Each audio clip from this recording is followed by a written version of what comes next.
NDA की बैठक में शामिल होने पहुंचे सांसद विजय बघेल ने INS 24/7 से विशेष बातचीत की। विजय बघेल ने कहा कि छत्तीसगढ़ की जनता ने बीजेपी का साथ दिया है। जनता ने मोदी की गारंटी पर विश्वास किया है। वहीं 400 पार के नारे पर विजय बघेल ने कहा कि विपक्ष ने हमारे नारे को तोड़ मरोड़ कर पेश किया, जिसमें कुछ हद तक वो कामयाब भी हो गए। उन्होंने आगे कहा कि भले ही हम संख्या बल में कम हैं, लेकिन हमारा मनोबल कतई कम नहीं हुआ है।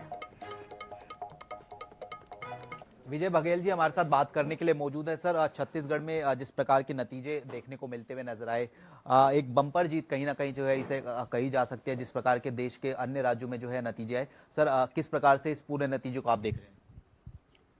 ये एक अच्छा संकेत छत्तीसगढ़ में है और जिस तरह मोदी जी की गारंटी विधानसभा के समय भी उस पर लोगों ने विश्वास किया और जो हमने वहाँ पे संकल्प पत्र के रूप में बनाया था, जिसको नाम दिया था मोदी गारंटी, और उसको बनाने की जिम्मेदारी मुझे मिली थी। ये मेरा सौभाग्य है।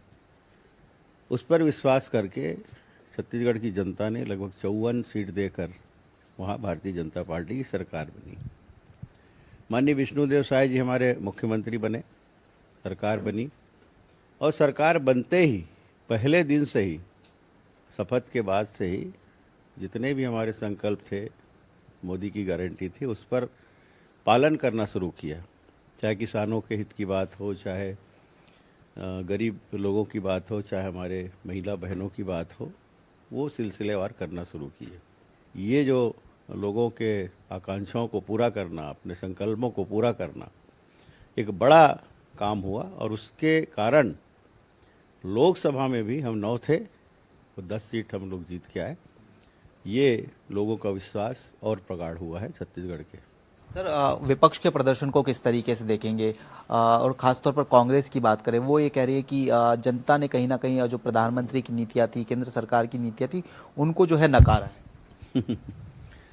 ये जो विपक्ष है ना, वो उनके पास कोई न सोच है न समझ है।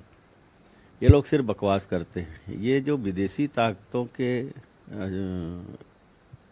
हथियार बने हुए हैं, हिंदुस्तान कभी ऊंचा ना उठे, हिंदुस्तान का कभी नाम ना हो, हिंदुस्तान हमेशा गरीबी के गर्त में रहे, हिंदुस्तान हमेशा बिखरा रहे, अखंड भारत के निर्माण की बात कभी हो ना, इस तरह की जो विदेशी ताकतें लगी हुए, उसके हाथ की कठपुतली बने हुए हैं। सर, लगातार तीसरी बार प्रधानमंत्री नरेंद्र मोदी बनते हुए नजर आएंगे। कल उनका शपथ ग्रहण समारोह भी देखने को मिलता नजर आएगा। कितनी मजबूती आप समझते हैं कि आने वाले समय में देश को मिलती हुई नजर आएंगी? किस तरीके के जो एजेंडे हैं वो अब केंद्र सरकार जो है सेट करती हुई नजर आ सकती है? मैं इस सवाल का जवाब दे चुका हूं अभी आपके पहले सवाल में। शुरुआत हुई है, आगे देखते हैं।